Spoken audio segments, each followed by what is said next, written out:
Welcome back to our video series Come Reflect Act, where me and the team will dive deeper into the EU Cyber Resilience Act and break down what's required for you as an IoT manufacturer.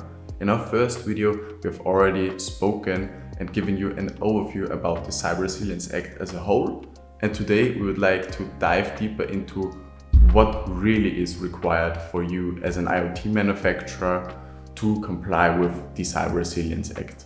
Before diving deeper into what's required for you as an IoT manufacturer, let's recap the most important dates of the Cyber Resilience Act. Most of the people have in mind that December 2027 will be the big date when all the CRA requirements will be into force and enter into force. Well, that's true. However, before that, there is already one milestone that you should also keep in mind, which is September 2026, where certain reporting obligations already enter into force for you as a manufacturer, and you need to fulfill those reporting obligations. I think speaking about penalties, you have probably heard it already a couple of times. The CRA has quite hefty penalties. First of all, the financial aspect is that fines of up to 50 million euros or 2.5% of the global turnover of your company can be a financial penalty. And secondly, the denial of SEE certification would result in basically losing market access to the European Union as a whole, which can have significant consequences on the revenue streams that your company gets from IoT product sales within the European Union. Let's talk about the most important questions. What do manufacturers of IoT products need to do in order to comply with the Cyber Resilience Act?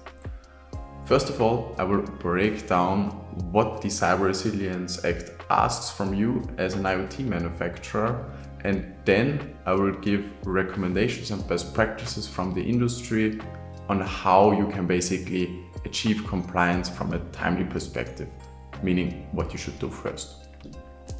The Cyber Resilience Act asks you to achieve essential cybersecurity requirements which are explained in the Annex 1 of the regulation.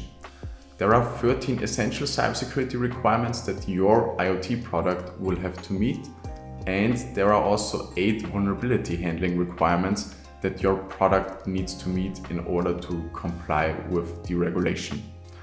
And I will now not go deeper into what each single requirement will ask from you as a manufacturer, but trust me, there will be more videos of this Come Reflect Act series coming up, so you can rely on us giving you the latest insights on that as well.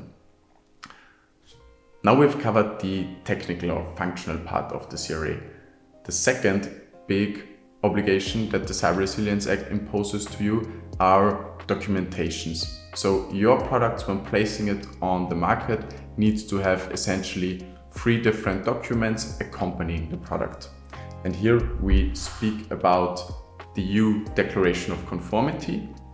We also speak about the technical documentation, which also needs to cover how you have fulfilled the requirements, the functional requirements laid out in the Cyber Resilience Act. So you need to document that, and this documentation needs to accompany the product. And secondly, there is the big obligation of also putting information and instructions to the user together, which also needs to accompany the product. Probably you already have that right now. Now, from a timely perspective, what should you do first now in order to achieve compliance or prepare for compliance? The basis for all your compliance effort will be the cybersecurity risk assessment. This risk assessment considers all the cyber threats and cyber risks that your product is exposed to, considering its environment where it's operated, its expected use, etc. So everything that it can be considered as a cyber threat or a cyber risk needs to be considered in the cyber risk assessment, and this will be the basis for all your compliance effort. I give an example for that.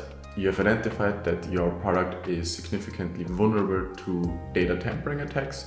Well, then you should probably think about how you can verify data integrity, and for that solution that you then come up with, you have to document this in your technical documentation, how you verify data integrity. The Cyber Resilience Act isn't just another EU regulation where you implement one or two tools and then you're compliant with it. It will bring significant changes to your organization and also to your internal processes, especially on how you approach product design, product development, product support over the product lifetime, etc. And we know that such a groundbreaking regulation that will have severe impacts on your organization can be hard to keep up with and can be also sometimes annoying to keep up with and change all your established processes.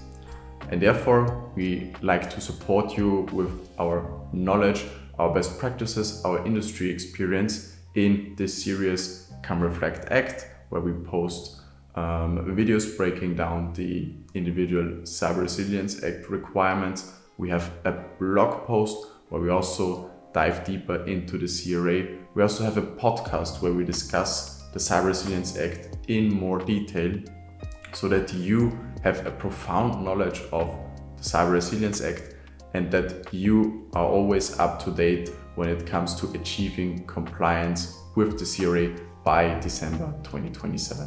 And if that is not enough to supply you with the latest information of the Cyber Resilience Act, we also have a newsletter where the latest news will be sent straight to your inbox.